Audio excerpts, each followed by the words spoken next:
ওলামাদের মর্যাদা নিয়ে আল্লাহ রাব্বুল আলামিন কোরআনে বলেছেন, ইন্নামা ইয়াখশাল্লাহা মিন ইবাদিহিল উলামা। আল্লাহর বান্দাদের মধ্যে একমাত্র আলিমরাই আল্লাহ রাব্বুল আলামিনকে ভয় করে থাকে। রাসূলুল্লাহ বলেছেন, আল উলামা ওয়ারাসাতুল আম্বিয়া। একমাত্র আলেমরাই হলো নবীদের ওয়ারিস।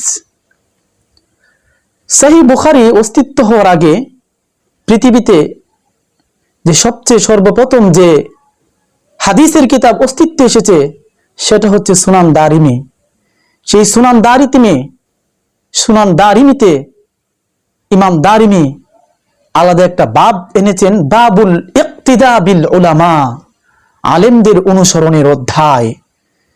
সে আহলে হক উলামায়ে কেরামদেরকে যারা গালিগালাজ করে, সমালোচনা করে, তুচ্ছ তাচ্ছিল্য করে, তাদের ব্যাপারে ফিকহার অনেক কিতাবে তাদের ব্যাপারে ফতোয়া এসেছে, যা তারা সকল ফুকাহে কেরাম তারা বলেছেন যে আহলে হক উলামায়ে কেরামদেরকে গালিগালাজ করা, সমালোচনা করা এটা একটা কুফরি।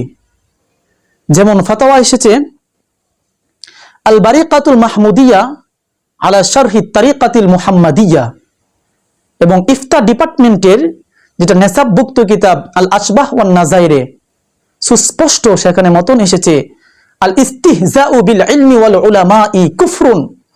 আলেমদেরকে তুচ্ছ তাচ্ছিল্য করা, হালকা করা এটা একটা কুফরি। মানিয়াতুল মুফতিতেও ফতোয়া এসেছে, তাখফিফুল ইলমি ওয়াল উলামাই কুফরুন। আলেমদেরকে তুচ্ছ তাচ্ছিল্য করা, হালকা চোখে দেখা এটা একটা কুফরি। তারপর ফতোয়া এসেছে আল মুহিতুল বুরহানিতে সুস্পষ্ট ফতোয়া এসেছে, ইন শাতামা আলিমান ফাকাদ কাফার ফাতাতাল্লাকা ইমরাআতুহু। যে ব্যক্তি আহলে হক উলামায়ে কেরামদেরকে গালিগালাজ করবে সে কাফির হয়ে যাবে এবং তার স্ত্রী তালাক হয়ে যাবে। এভাবে আহসানুল ফাতাওয়া জিলদে আউয়াল প্রথম খণ্ড 38 পৃষ্ঠায় সুস্পষ্ট ফাতাওয়া এসেছে, যারা আহলে হক উলামায়ে কেরামদেরকে গালিগালাজ করে। ফতোয়ার স্টেটমেন্ট হলো, इल्म दीन की इहानत और उलमाए हक को इसलिए गाली देना वो हामिलीन इल्म दीन है, कुफर है। लिहाजा ऐसे शख्स को दोबारा मुसलमान करके तजदीद निकाह करना जरूरी है और उसे जलवातन करना चाहिए, और अगर दोबारा ना हो तो शरआन उसे कत्ल करने हुक्म है। যে ব্যক্তি, যে হতবাগা আহলে হক উলামায়ে কেরামদেরকে গালিগালাজ করে, সমালোচনা করে, তার ব্যাপারে ফতোয়া এসেছে এই আলেম ওলামাদেরকে সমালোচনা করা, গালিগালাজ করা এটা একটা কুফরি। যদি সে মুসলমান থাকে তাহলে সে কাফির হয়ে যাবে। যদি সে বিবাহিত হয়ে থাকে তাহলে তার বিবাহ ভেঙে যাবে, পুনরায় তাকে তাজদীদে নিকাহ তথা বিবাহ নবায়ন করতে হবে।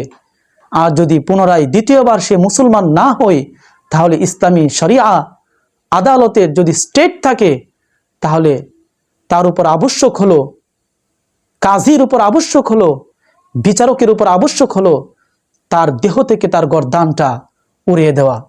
তো আমরা আহলে হক উলামায়ে কেরামদেরকে নিয়ে সমালোচনা করা থেকে বিরত থাকবো।